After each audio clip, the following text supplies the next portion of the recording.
अस्सलाम वालेकुम दोस्तों। दरअसल आज मैं आप लोगों को एक छोटी सी एक हिस्सा, तरक्की का किस्सा सुनाने वाला हूं।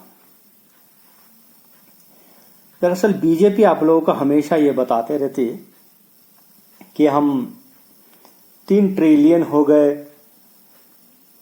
दुनिया की सबसे 5वीं अर्थव्यवस्था हो गई, ये हमने किया। दरअसल बीजेपी ने कुछ नहीं किया। आप लोग अगर इकोनॉमी के बारे में मालूम हो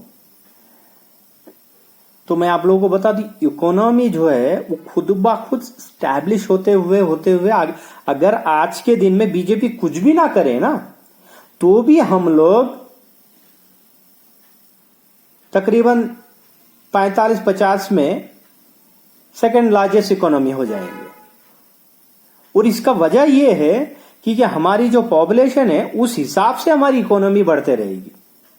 हमें कुछ करने की भी जरूरत, क्योंकि एक आदमी अगर पैदा होगा यहां पर तो उसको रहने के लिए, खाने पीने के लिए जो भी उसकी चीज होगी ना, तो वो इस इकोनॉमी से ही तो लेगा। वो अगर उसके पास वो इकोनॉमी के जो चीज है वो आते रहेगा तो इकोनॉमी ऑटोमेटिकली हमारी बढ़ते। अगर हमारी पब्लिक ही उतना नहीं है, मान लीजिए हम तरक्की भी नहीं कर रहे, कुछ भी नहीं है, हमारी पब्लिक पॉपुलेशन जो है वो पाकिस्तान के आसपास की पॉपुलेशन है, मान लीजिए 70-80 करोड़ की, 20-30 करोड़ की आबादी है हमारी,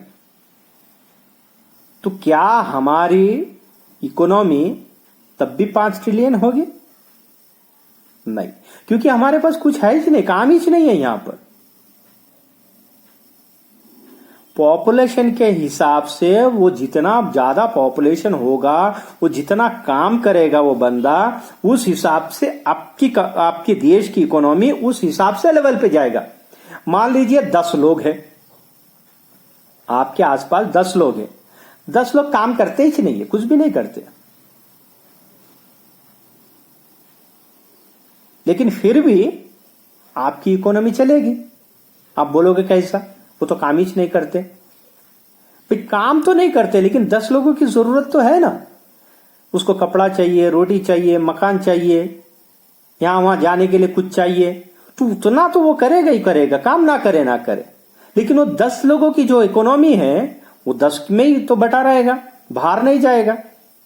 अगर मान लीजिए 10 में से 6 लोग काम करते हैं और 4 लोग काम नहीं करते, तो 4 लोगों की जो इकोनॉमी है जनरली, वो इकोनॉमी उतना ही सिकुड़ेगी नहीं, मगर उतना ही रहेगा। लेकिन जो 6 लोग मेहनत कर रहे, काम कर रहे हैं, उनकी जो इकोनॉमी है इनसे कई गुना ज्यादा होगा।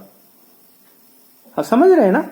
मान लीजिए 4 लोगों की जो आमदनी है, आमदनी क्या, उनके पास तो काम नहीं, कुछ भी नहीं है, मान लीजिए वो रोज के 40 रुपए खर्चा कर रहे हैं भाई, जबकि 6 लोग नौकरी करके 20,000 रुपए कमा रहे। वो 20,000 के एवज में वो हर रोज 100 रुपए खर्चा कर रहे हैं। तो ये लोग 40 रुपए खर्चा कर रहे हैं, वो लोग 100 रुपए खर्चा कर रहे हैं। तो 100 रुपए का जो इकोनॉमी है, ये 40 और 6 में 60 रुपए का जो इजाफा वो लोग कर रहे इकोनॉमी में देने के लिए, कि यहां से वहां से वहां जो पैसे बांट रहे उनके थ्रू में, वो अपनी बूस्ट करते इकोनॉमी को। तो उस हिसाब से जब 2014 में बीजेपी की सरकार इधर आए थे इंडिया में, तब ऑलरेडी हमारी जो इकोनॉमी थी, हम लोग बहुत नौकरी पेशा लोग थे, काफी लोग नौकरी करते थे, तो उनकी जो बूस्टिंग थी ना, वो हमारी इकोनॉमी को छलांग लगाते हुए उतना तक लेके गई। आप लोग सोचिए, अगर 10 साल और कांग्रेस की वही गवर्नमेंट होती तो आज जो हम तीसरे इकोनॉमी की जो बात कर रहे हैं ना, पता नहीं हम दूसरे में होते शायद, क्योंकि हमारी उस टाइम की जो इकोनॉमी की जो छलांग थी वो 7.6 के आसपास थी। आज हम गटर में हैं हम लोग। ये तो दूर की बात, बोल रहे हैं कि हम लोग 5 to 6 के आसपास से हम ग्रोथिंग कर रहे। ग्रोथिंग का क्या मतलब होता है? ग्रोथिंग वो होता है, देखिए और एक चीज मैं आपको बता दूं, ग्रोथिंग जो होता है, ग्रोथिंग तो चलते रहता। आज मान लो आज महंगाई कितना बढ़ा भाई, आपके हिसाब से उस टाइम पे जब हम चावल खरीदने जाते थे 2014 में, मुझे अभी भी याद है, चावल मैं 18 से 20 रुपए किलो ही खरीदता था। उससे महंगा शायद बहुत अच्छा चावल है तो 25-30 रुपए के अंदर खरीदता था। लेकिन वही चावल आज मैं 50, 60, 70, 80 रुपए तक मैं खरीद रहा हूं। समझ रहे बात को? लेकिन जो 80, 70, 80 रुपए का जो मैं चावल अभी खरीद रहा हूं, ये महंगाई की दर 2 साल पहले से स्टार्ट हुआ है। पिछले 2 साल, ये 2024 चल रहा है, 21 से ये रेट वहां तक आते आते यह थम गया। चावल का दाम इधर रुक गया। कितने में? अच्छी क्वालिटी वाली 70-80 रुपए में और लो क्वालिटी वाली 50 रुपए में आके रुक गया। इससे नीचे नहीं जा रहा है ना उससे ऊपर जा रहा है। तो ये 2 साल के अंदर ये जो रुका पड़ा हुआ है, लोग इसी 70-80 में खरीद भी रहे। तो इसको बोलते हैं आपकी जो जीडीपी की जो रेशियो है वो हमारी 7 पॉइंट के आसपास चल रही है, क्योंकि हम खरीद तो रहे हैं। लेकिन हमारी जीडीपी किस गटर में गई है ये किसी को नहीं मालूम, लेकिन बढ़ तो रही है। हम लोग कितने कर्जदार हो गए, क्या ये आप लोगों को मालूम है? एक बार रिजर्व बैंक से पूछिए। जब मनमोहन सिंह जी का सरकार गया था उस टाइम पे हमारे ऊपर तकरीबन एक आदमी पे, पूरे हिंदुस्तान का हर एक आदमी पे, नागरिक पे जो पैदा हो रहा है, जो मर रहा है, उन सब के ऊपर भी तकरीबन 50,000 के आसपास कुछ कर्ज था हमारा, एक आदमी पे। मेरे पास भी, मेरे ऊपर भी कर्ज था उस टाइम पे। सरकार कर्जा लेती है ना तो वो कर्जा हम पे ही रहता है। ऐसा नहीं कि सरकार चुका देता है। वो सरकार जो भी पैसा उठाता है हमारे नाम पे ही उठाता है पैसा, अरबों खरबों रुपए। उसके बाद में जो मोदी ने जो कर्जा किया है ना, वो तकरीबन एक आदमी पे 3.5 लाख के आसपास है। अभी मेरे सर पे 3.5 लाख का कर्जा है।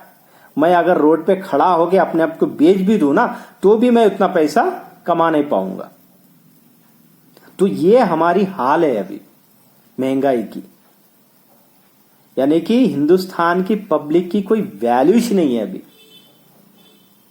हम उतने गिर चुके हैं, जबकि हमारी इकोनॉमी 7 पे चल रही है, पॉसिबिलिटी 7 पे चल रही है, जबकि हमारी वैल्यूज नहीं है। तो ये हमारी इकोनॉमी है, ये हमारी शो पुटअप है।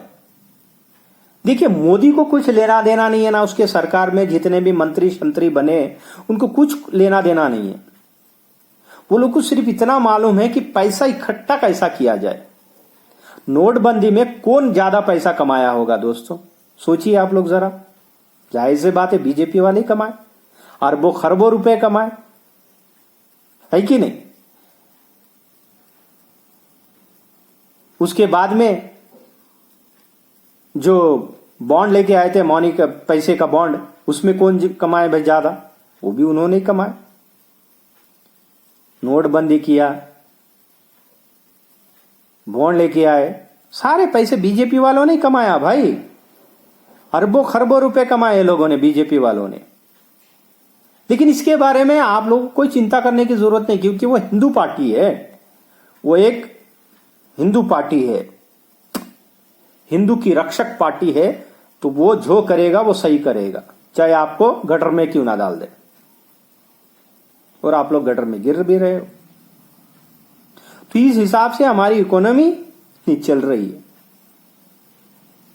मैं ये वीडियो बना रहा हूं, मेरे ख्याल से अगले 20 साल तक ये यूट्यूब पे मेरा ये वीडियो पड़ा रहेगा।